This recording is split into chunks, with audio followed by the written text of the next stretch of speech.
یہ کہانی ہے ایک ایسے خطے کی جو دنیا کے نقشے پر بہت چھوٹا ہے مگر اس کا درد پوری انسانیت کی ضمیر کو جھنجھوڑتا ہے۔ یہ ہے غزہ، ایک ایسے قید خانہ جو زمین پر سب سے بڑا کھلا جیل خانہ کہلاتا ہے۔ غزہ جہاں سمندر ہے لیکن پانی پینے کو نہیں، جہاں بچے ہیں لیکن ان کے ہاتھوں میں کھلونے نہیں، جہاں گھروں کی بنیادیں ہیں لیکن چھتیں نہیں۔ یہ سفر ہمیں غزہ کی گلیوں میں لے کر جائے گا جہاں آج دھواں، آگ، ملبے اور لاشیں بکھری ہوئی ہے۔ یہ کہانی صرف جنگ کی نہیں بلکہ ظلم، خاموشی اور انسانیت کے امتحان کی ہے۔ غزہ کا تعارف۔ غزہ فلسطین کا وہ چھوٹا سا علاقہ ہے جس کی لمبائی صرف 41 کلومیٹر اور چوڑائی محض 10 کلومیٹر ہے۔ دنیا کی سب سے زیادہ گنجان آباد علاقوں میں سے ایک، جہاں تقریباً 23 لاکھ لوگ رہتے ہیں، لیکن یہاں زندگی عام شہروں کی طرح نہیں۔ یہاں کے لوگ بار بار تباہ ہوتے ہیں اور پھر بھی دوبارہ اٹھ کھڑے ہوتے ہیں۔ غزہ کو دنیا کی سب سے بڑی جیل کہا جاتا ہے کیونکہ اس کی سرحدیں، اس کی فضا، اس کا سمندر سب محاصرے میں ہے۔ یہاں سے باہر جانا تقریباً ناممکن ہے۔ یہاں کے لوگ باہر کی دنیا کو صرف خبروں اور سوشل میڈیا پر دیکھتے ہیں، خود نہیں جا سکتے۔ غزہ کا بچہ جب پیدا ہوتا ہے تو اس کے رونے کی آواز کے ساتھ ہی دھماکوں کی آواز گونجتی ہے۔ فلسطین اور غزہ کی مختصر تاریخ۔ فلسطین کی کہانی صدیوں پرانی ہے۔ یہی وہ سرزمین ہے جہاں انبیاء علیہ السلام کے قدم لگے۔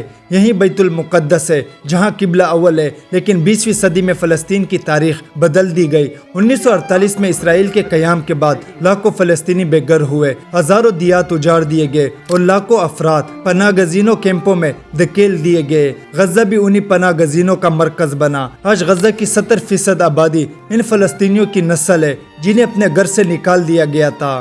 آج کی جنگ، آگ اور خون کا کھیل۔ 21ویں صدی میں جب دنیا ٹیکنالوجی اور ترقی پر فخر کر رہی ہے، غزہ میں آج بھی انسانیت کو ٹکڑوں میں کاٹا جا رہا ہے۔ ہر چند سال بعد اسرائیل کی بمباری غزہ کو ملبے کا ڈھیر بنا دیتی ہے، لیکن 2023 اور 2024 کی جنگوں نے تو تمام ریکارڈ توڑ دیے۔ ہزاروں بے گناہ افراد شہید ہوئے، درجنوں اسپتال زمین بوس کر دیے گئے، مسجدیں، اسکول اور یونیورسٹیاں راکھ میں بدل گئی، ہزاروں بچے یتیم ہو گئے۔ غزہ کی گلیاں جہاں کبھی بازار ہوا کرتے تھے آج کنڈرات ہے۔ ہر گھر کے ملبے کے نیچے ایک کہانی ہے، انسانی بحران، بھوک، پیاس اور موت۔ غزہ کا سب سے بڑا المیہ صرف بمباری نہیں بلکہ اس کے بعد پیدا ہونے والے انسانی بحران ہے۔ صاف پانی کا فقدان ہے، اسپتالوں میں دوائی ختم ہو چکی ہے، خوراک کے لیے لوگ قطاروں میں کھڑے رہتے ہیں مگر اکثر خالی ہاتھ لوٹ جاتے ہیں۔ ہزاروں خاندان خیموں میں رہنے پر مجبور ہے جہاں بارش، سردی اور گرمی سب کچھ سہنا پڑتا ہے۔ یہ وہ جگہ ہے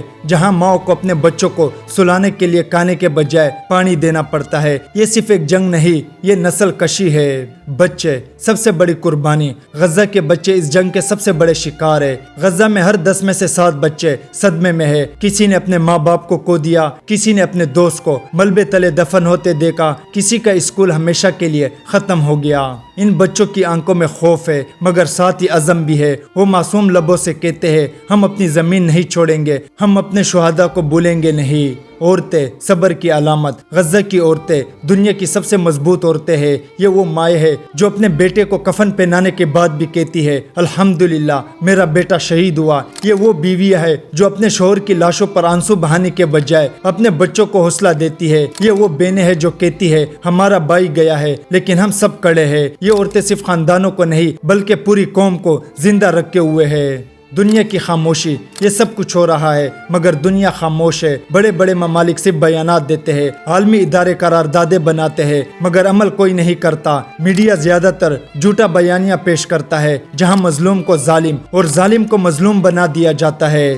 سوال یہ ہے کیا انسانیت کا خون صرف اس لیے سستا ہے کہ یہ لوگ فلسطینی ہے؟ کیا ان کی جان کی کوئی قیمت نہیں؟ انسانیت کا امتحان۔ غزہ آج دنیا کے لیے ایک آئینہ ہے۔ ایک طرف طاقتور ملک ہے جو ظلم پر پردہ ڈال رہا ہے، بے سہارا لوگ ہیں جو اپنی آخری سانس تک مذمت کر رہے ہیں۔ یہ لمحہ فیصلہ کن ہے؟ یا تو دنیا اپنی انسانیت کو زندہ کرے گی یا پھر تاریخ لکھے گی کہ 21ویں صدی میں انسانوں نے انسان کو مٹا دیا۔ غزہ پکار رہا ہے، غزہ چیخ رہا ہے اور سوال یہ ہے کیا ہم سن رہے ہیں؟ یہ ویڈیو اچھی لگی تو لائک کریں اینڈ سبسکرائب کریں۔ Thank you.